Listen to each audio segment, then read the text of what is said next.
So I guess the shipping is confirmed now, since we're gonna meet the parents together as a couple of friends. Friends, yep.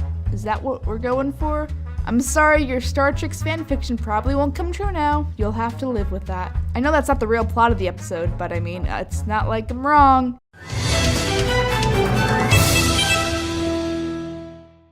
What is the real plot then?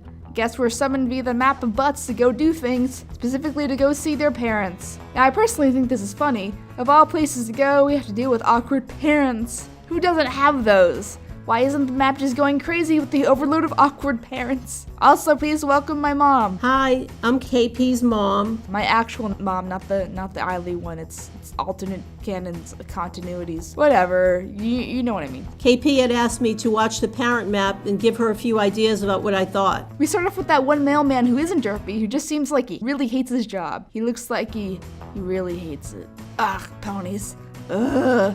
Social activity. Gross. Who gives Sunburst a letter about how he should call his mother, but Sunburst is more concerned with his glowing butt. Priorities, I guess. I don't know what we're yelling about! At the beginning, I really liked the cutie mark glowing. I thought that was adorable. And I also got caught up in the excitement about the mission. The pony seemed so excited. Real talk, what exactly does Suntress over here do? I know he's a royal crystal now thing, but like, how often are babies born exactly? I imagine like maybe once a week at most, since the crystal ponies live for a long time. Maybe he helps in other ways, I'm not sure. Come on, guys. You're not getting any younger. We need to start making some kiddos so I still have a job. So in a plot twist, both he and Starlight are called to see said parents. Starlight looks so thrilled at this discovery. Look at her. She's the embodiment of happiness. They were nervous to make sure they could do the right thing, but there was that passion and excitement there, which I liked. And the ponies seemed very supportive of each other. However, I did find it a bit alarming that the ponies viewed their parents as annoying. They seemed to have quite a bit of anger toward them. I don't know why. I don't know if that's justified or that's just part of growing up and trying to separate from your parents. I'm not sure what that was.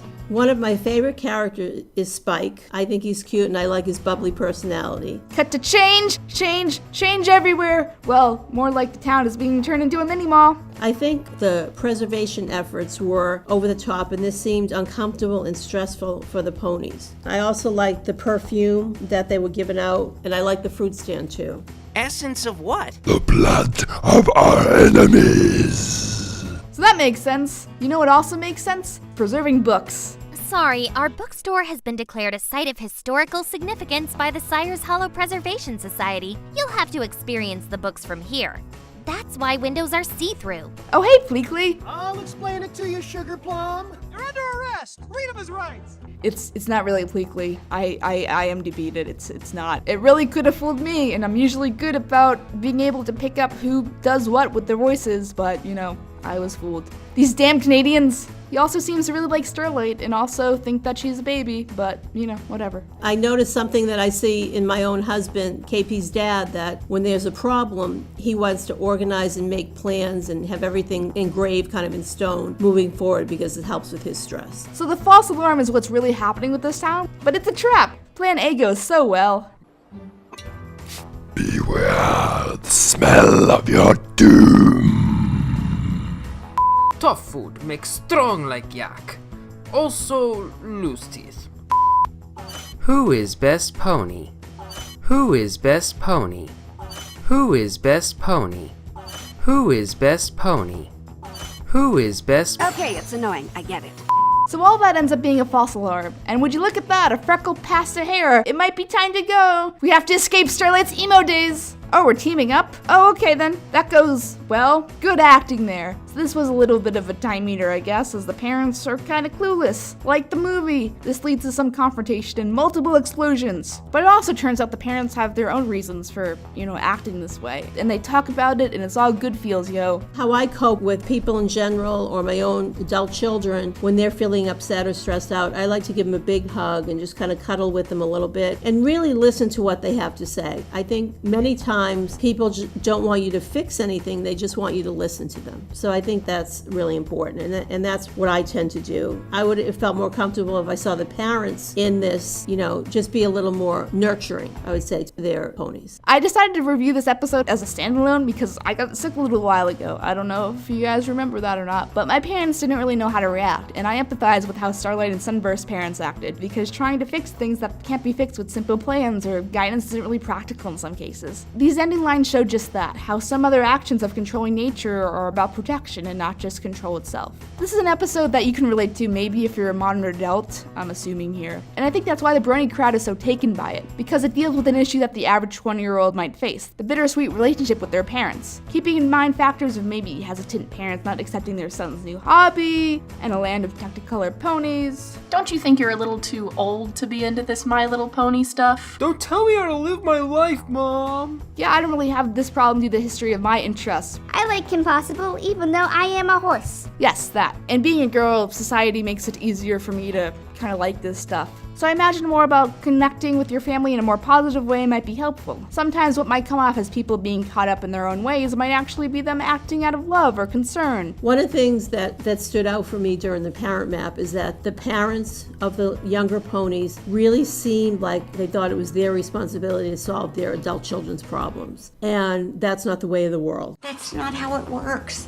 That's not how any of this works. I think that they could have stepped back a little bit and let their ponies take care of themselves, or they could have a conversation and come up with a plan, but it shouldn't be the parents trying to take over the kid's life and do everything for them. Talking about it is a good idea. It's always good to have an open and honest conversation about this. That's what I recommend. Yay. Anyway, if you like this video, please like and comment and subscribe. And what did you think about the episode? Did you like it? Did you watch it with your mom? I won't judge you for it, but you can share it in the comments, I guess. Be sure to share this video with your friends, assuming that you have any. I don't know what your life is like, and make sure you press the notification. I think that's the notification bell thingy on next to the subscribe. I don't know, whatever YouTube is contractually obligated to tell me to say at the end of the video. So yeah, please do all that stuff, and yeah, I appreciate your horse support. And that's all, folks, except it's not time for the ending gag. Essence of what? The blood of our enemies! But it turns out Starburst and Sunlight's. So the false alarm in this episode is what Starlight's dad and Sunburst's mom want to do with the town, and I like how they're both not married, or it's just their significant others are not in the picture, they're just both single. So I imagine people are gonna ship Starlight's dad with Sunburst's mom now, and it's gonna be like the Parent Trap, but it's like the name of the episode or something. Between Starlight's Starlight's dad. This is why I don't do anything ad-lib. And I have to bring up as far as Spike, because KP laughed at it. I originally thought he was a dinosaur, and I learned from her that he's a dragon. And I empathize with how Starburst and Sunlight's parent. If you want to put a text about how the joke is he doesn't have any freckles because he's Applejack has freckles, never mind. It's good feeling time, yo. Good feeling time, yo. I don't know. This is an episode that you can relate to maybe if you're a modern adult. I'm assuming here you might be 17, which is cool too.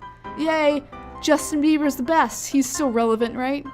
Applejack has freckles. I forgot.